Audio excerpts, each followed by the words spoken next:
Assalamualaikum friend, it's me again Mona Wali from Mass Community Campus. So आज मैं again हम जैसे नया से एक नए टॉपिक के ऊपर बात करेंगे और वो टॉपिक है sky.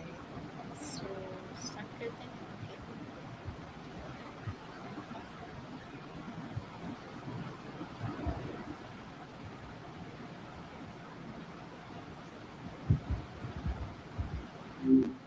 Hey there, Momna.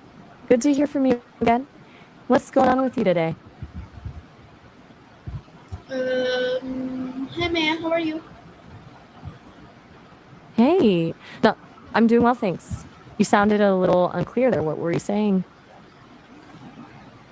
Okay, so Maya, my first question is, what is the sky mostly composed of?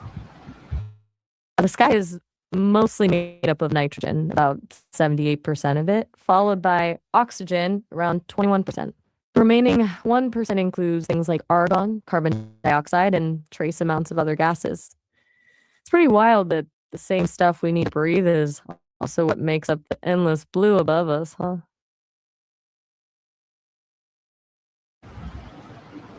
So what got you My curious next about? question was, what does the sky appear?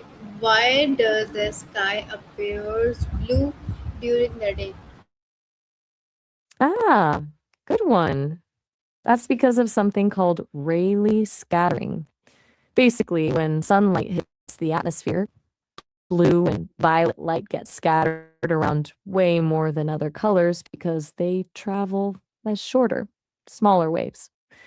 That scattered blue light is what we see most of the time. It's bouncing around in every direction, making the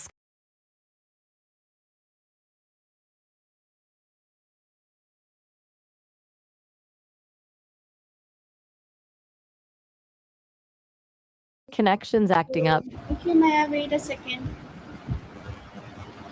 Sure, take your time. I'll be here. Okay, so Maya, my next question is, explain why the sky turns red or orange during the sunrise and sunset. That's a really cool phenomenon, actually. It's all about how sunlight gets scattered as it travels through the atmosphere. When the sun is high in the sky, the light travels straight through. That's why the sky looks blue most of the day. But when the sun's low on the horizon during sunrise or sunset, the light has to travel through a lot more atmosphere. Blue light gets scattered away before it reaches your eyes, leaving the reds and oranges to shine through.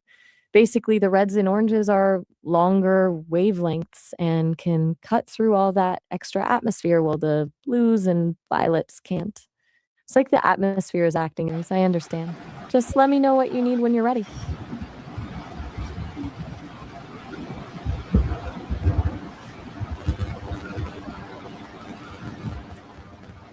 So Maya, my next question is, explain why the sky, what causes clouds to form in the sky. Clouds form when warm, moist air rises and cools. As the air rises, the water vapor in it condenses around tiny particles like dust or salt in the air. Think of them as little seeds for cloud droplets. Once enough droplets come together, boom, you've got a cloud. Different temperatures and altitudes create different types of clouds too. That's why you get everything from fluffy cumulus to wispy cirrus. Basically, it's all about rising air, cooling temperatures, and water vapor, finding something to stick to.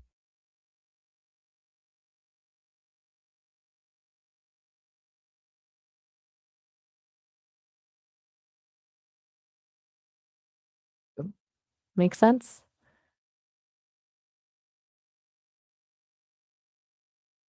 Maya, my next question is, my I'm next listening. question is, What's your next question? name one gas in the sky besides oxygen and nitrogen.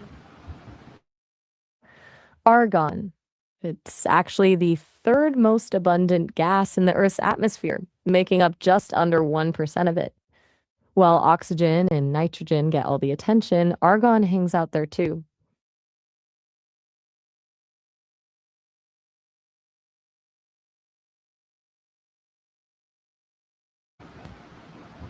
And my next question is, Got it? what is the le- define the term troposphere? Okay, that one's new. Um, I'm not familiar with trunk troll food. Is that a typo? Maybe a typo? Or something you read about? Maybe you meant something else entirely.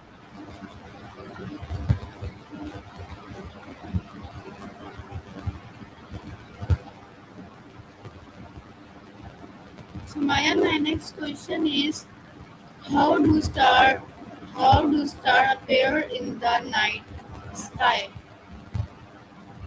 Stars appear in the night sky because they're huge, super hot balls of gas that generate their own light. The light has been traveling for millions, even billions of years to reach our eyes. So when you look at a star, you're actually seeing it as it existed a long time ago. The stars we see are within our galaxy, the Milky Way, but they appear like tiny points of light because they're incredibly far away.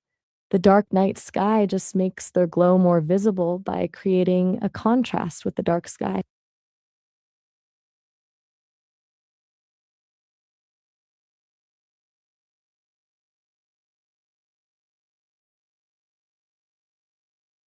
What do you think about that?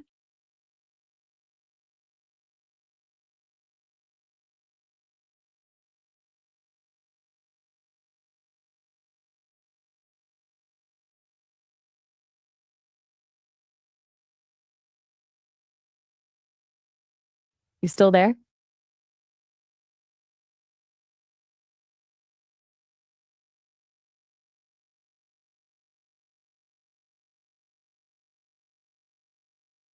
Just checking in.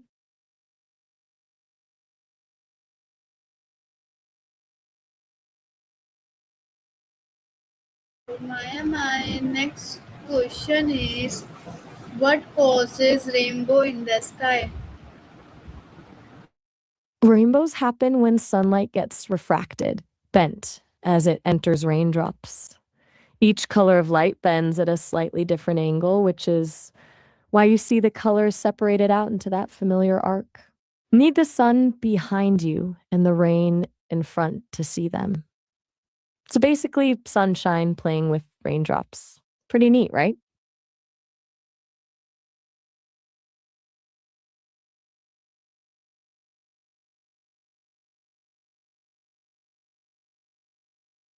Does that make sense?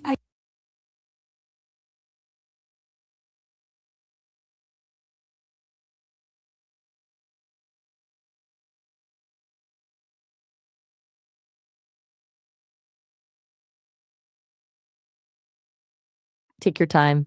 I'm here. Okay, sounds good. Let me know when you have another question.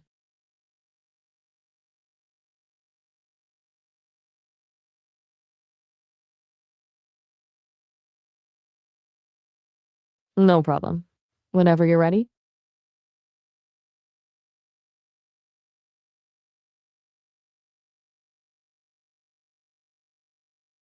Thanks. I'm glad you're enjoying our chats.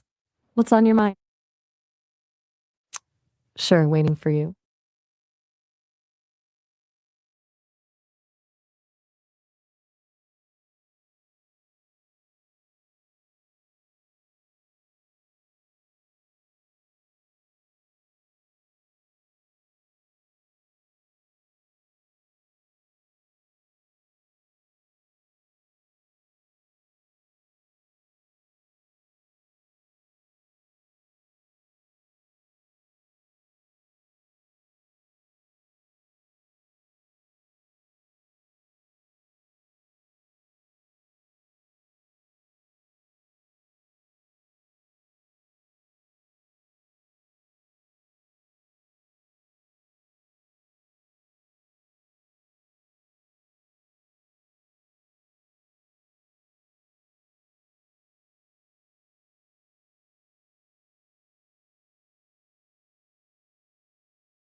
Take your time. So I'm here my when you're ready to next share. question is, what causes rainbow? Rainbows happen when sunlight hits raindrops, right? So the light bends as it enters the raindrop, then reflect. Sorry, I didn't catch that clearly. Could you? It's the back of the raindrop and then bends again as it exits. That splitting and bending separates the white sunlight into all its different colors. That's what makes the arc we see in the sky. Different colors bend at slightly different angles, which is why they appear in a specific order. Red at the top, violet at the bottom. It only works when the sun is behind you and the rain is in front of you. Pretty neat, huh? Okay, Maya. So my next question is, give an example of meta for using sky. I think you might have meant metaphor rather than meta. If so, here's an example using earth in poetry or literature. Robert Frost's The Road Not Taken uses the imagery of forking paths, symbolizing choices in life and how the landscape of earth can mirror our decision making process. Is that what you were looking for, or did you mean something else?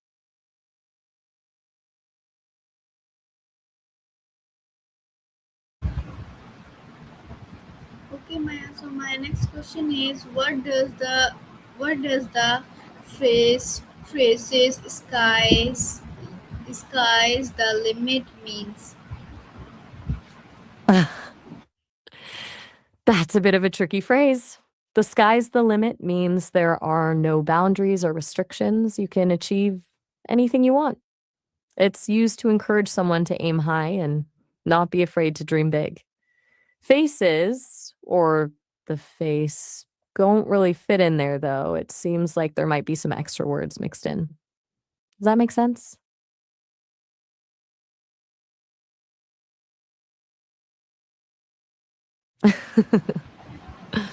What else are you curious about today? So my next question is, explain the idiom under the sky. The idiom under the sky usually means simply being alive or existing in the world, a very broad and inclusive way of talking about being part of everything that happens on Earth. Like there's a whole world under the sky waiting to be explored. Does that fit with how you heard it used?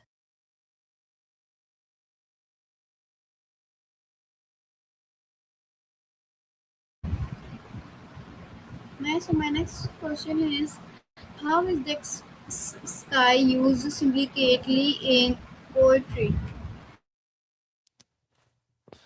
Just checking on that one for you. Yeah, the sky shows up in poetry a lot. It's used as a way of hope.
I'm all ears. What's your question? My next question is, give an example of the sky being professionalized in literature. You mean personified, like giving the sky human traits? Mm. One that comes to mind is in Shakespeare's Romeo and Juliet. The opening prologue literally refers to the two households, both alike in dignity as being star-crossed lovers.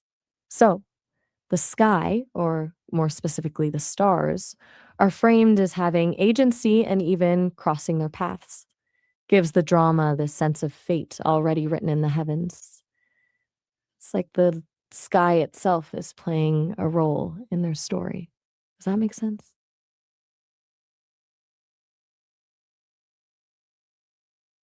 Does that hit what you were looking for, or were you thinking Yes, of yes, something else when you that's. said So my next question is, name a. Sorry, how does the sky symbolize freedom or dreams? that's a beautiful question. I am when like the sky really does feel limitless, doesn't it? I think the connection to freedom comes from that open space. There's just so much room to roam with your eyes and your imagination. Historically and across cultures, it's also seen as the dwelling place of gods or spiritual realms. So there's this sense of being beyond earthly limitations. As for dreams, clouds can be interpreted as hopes or what might be, and even stars are often seen as wish symbols. Maybe because looking up feels like looking out toward possibility, and those.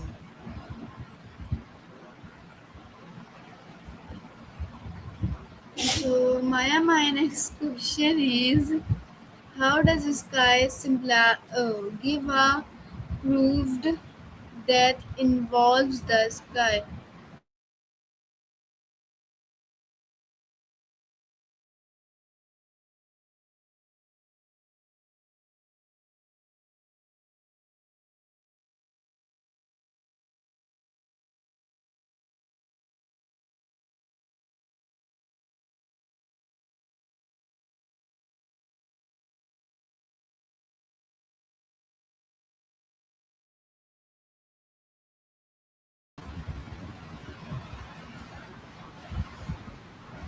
My next question is, name a. नहीं, नहीं, where is the next question? Give a proverb that includes the sky.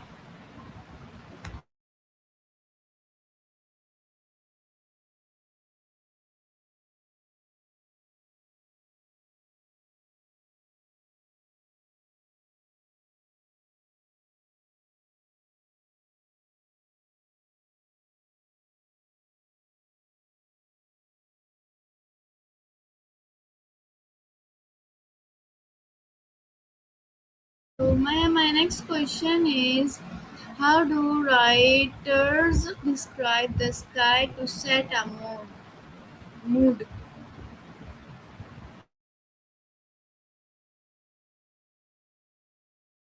Using the sky to signal mood. It's almost a cheat code for emotions. For something ominous or tense, you'll get descriptions of dark, bruised clouds or a steel gray overcast. If they're going for peace, they might paint a vivid sunrise with soft colors or a clear blue sky that makes you feel calm. A stormy sky with lightning, that's basically a guaranteed sign of conflict or change coming. Writers will also play with things like the time of day, dusk for melancholy or quiet desperation, and so on. It's amazing how they can evoke an entire feeling just with the way they describe the sky. What kind of mood do you usually notice this working in?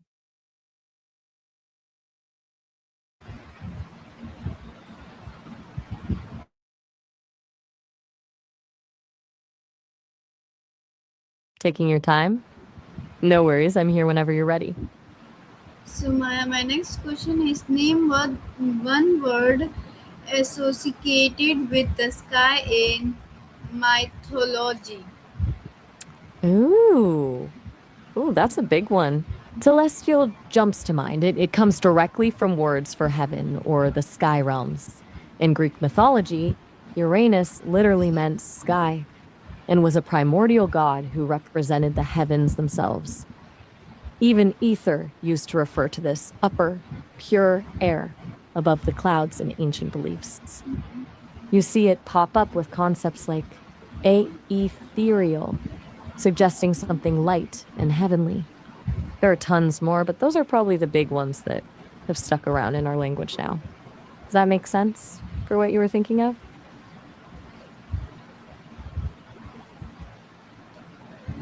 Okay, so मैं सुन another call any interview TEDx में तब तक के लिए take care. Allah Hafiz.